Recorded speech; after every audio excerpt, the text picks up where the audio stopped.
YouTube, it's Tone back with another one for you. And this one here is a continuation of cracking the code that we just started. Uh, so this is kind of running through the foreword and the introduction of the book. Awesome information in this shit. You guys are gonna love it. Listen close and take notes. If you guys need the book, email me. Shit is on the house. You already know. And let's get right into this shit. Let's get right into this shit. See what we got here. So Dan decided he wanted his funds in a 401k for helping with the cost of getting set up and relocating to Muskegon. So when he visited the brokerage house that managed the account, he was told that there would be a 30% levy for liquidating the account, a chunk of more than $4,000 of the total amount that he wanted. He left in return with a Secretary of State certified copy of his UCC 1 financing statement and security agreement, pointing out that he, the secured party, had the supreme claim on the account, was exempt from levy, and would return in 3 days for a check in the full amount of the balance. 2 days later, he received a phone call and was told his wishes could not be honored. With tape recorder and in hand, he went into the bank and asked for the account specialist and served her with a notice of declaration security agreement. Security agreements are key. And it's part of your UCC 1 and shit like that too. So if you need that, let me know. It's in the redemption manual, and it might even be in this book too as well. I mean, I haven't read all the way through this shit yet. So Dan, you are now on notice, and I want my money. If you remove any funds from the balance due to me, you are liable for $500,000, and the same goes for the IRS. Account specialist, I would be happy to transfer 100% of the money this second if you would just open an IRA at another bank. Dan visited another bank where he already had an account and was known, National City Bank, and opened an IRA account in the straw man's name as usual, then accepting for value the signature card, nothing exempt from levy, and placing EID and dating as and signing as before, all in red ink. The brokerage firm was provided with the bank coordinates for the new IRA with National City Bank, and the funds were immediately wired. Less than an hour later, Dan walked out of the door with a cashier's check for the full $13,800. No financial institution could levy any of Dan's money without first placing his strawman's name on at least one piece of paper. The strawman's name, trade name, in any form is Dan's private copywritten property. Without Dan's permission, no one may use the name without incurring a $500,000 obligation for each use, hence all the cooperation from the banks. On November 17, 2000, the balance on Dan's MBNA credit card was $2,507. Having recently learned about the fraudulent business practices of credit card companies, Dan was not amendable with paying MBNA his hard-earned cash. He sent MBNA a validation of debt package requesting that they prove that he owed the money they were asking for, and included a certified promissory note written in strict accordance with UCC mandates and for a negotiable instrument as bona fide payment for the debt could. So, and then here in the bottom it says that this goes into detail about the validation of debt package and things like that there. But you guys can check that out when you get a chance. So we got to go to the next slide. So it said to be validated. 3 days after sending the validation of debt package, Dan sent along a notice of declaration security agreement informing MBNA that his name was copywritten property and that if they used it for financial gain, it would cost them $500,000 for each use. That was a year ago, and Dan neither heard from MBNA since nor from any debt collector associated with them. The $12,507 debt disappeared on his credit reports and with various credit report agencies, which have also been served with the notice of declaration security agreement. The account is marked private. There is no further credit history or any credit report after the date, and each agency was served with a notice of declaration. When Dan wants credit extended from some merchant, he simply provides bank records for the last 3 years and sometimes letters from the other creditors attesting to his payment history. It has never been a problem. In January of this year, Dan received a letter from his bank informing him that an attorney had showed up at the bank with apparently a judgment against Dan's wife, demanding that the funds be paid out immediately. A copy of the judgment, which had no judge's signature on it, was also included with the letter from the bank. Apparently, the attorney felt that he could invade Dan's account simply because he was the spouse of the judgment debtor. The bank, of course, assured Dan that not one penny would be removed from the account without his authorization. With Dan's friend Jim helps with all of Dan's other documents, the notice of declaration was created for Dan, as well as mailing it certified mail. Return receipt requested. That's how we always send our shit out. So Dan also faxed the attorney the notice of declaration security agreement with the automobile dealership where he worked. Less than 10 minutes later, attorney was on the line with Dan, asserting that, among other things, the fax document had nothing to do with the judicial system. Dan agreed with that shyster entirely, and that's exactly right. This had nothing to do with the judicial system. That was made 2001, 9 months ago, and Dan has not heard from the attorney since. No, in this testimonial, as well as in all the others, the judicial system plays no part in the process. These are all private consensual contracts containing no controversy that would allow the intervention of any third-party judge. Everything is agreed upon in advance, and the aggressor, the debtor, executes the contract by using your private property, any version of your copywritten name without authorization, since it is your property, and any user must comply with the contract terms that you set for its authorization, as well as any authorized use.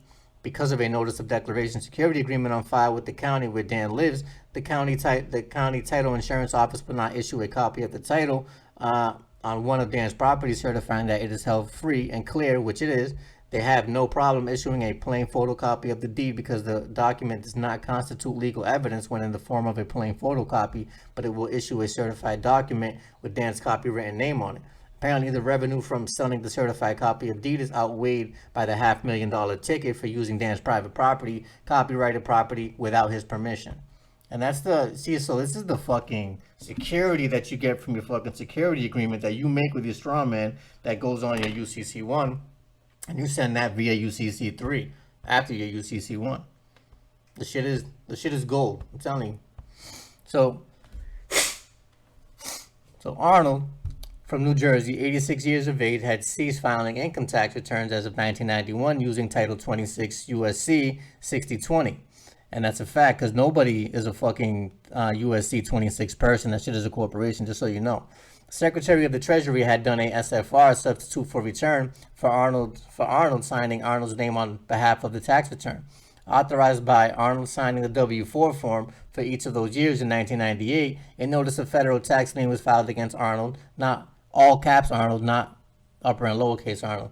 And IRS began levying Arnold's DuPont Corporation pension from a clip at $1,347 a month. Arnold tried every tactic he could think of for two and a half years, but was unsuccessful in nullifying the effects of the notice of federal tax lien.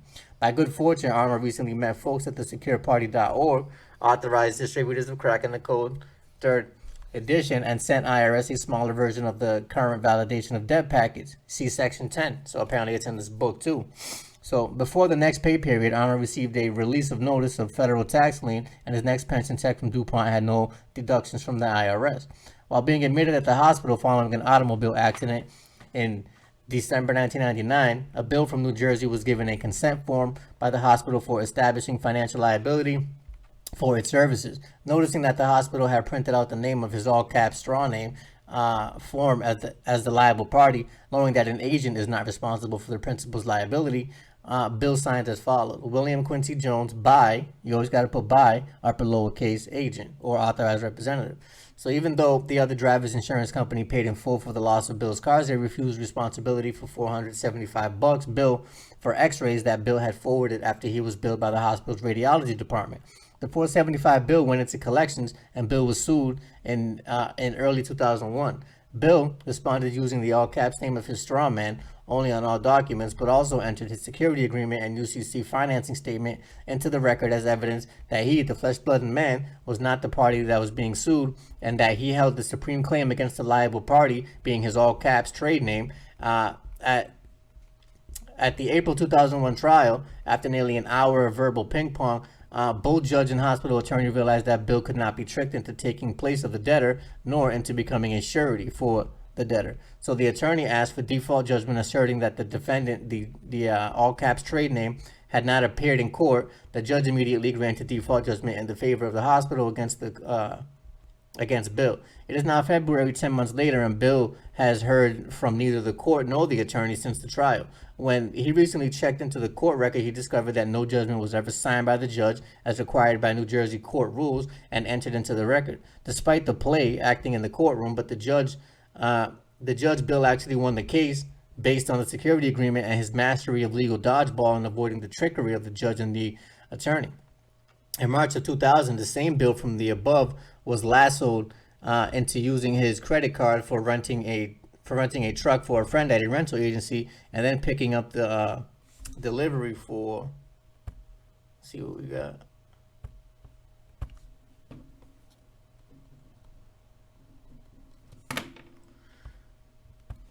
The delivery for furniture. Bill reluctantly agreed on the credit card use, taking out full insurance on the truck. On the way back, they clipped the telephone pole that was leaning slightly toward the road at a tight intersection. Thinking only the rearview mirror had been damaged, they were all surprised when they stopped at a diner and noticed that the top of the truck had been gashed open. As well, Bill's friend was worried about the liability, but Bill comforted him by reminding him that they had purchased the full insurance coverage on the truck. Bill also explained for his friend how he had signed the rental agreement in the straw man's name, with the all caps William Jones by upper lowercase authorized representative. Upon arrival at the rental agency, a damage incident report was written up, and Bill explained what had happened to the manager or the owner, who noted the damage. The rental transaction was completed, and Bill and friend departed.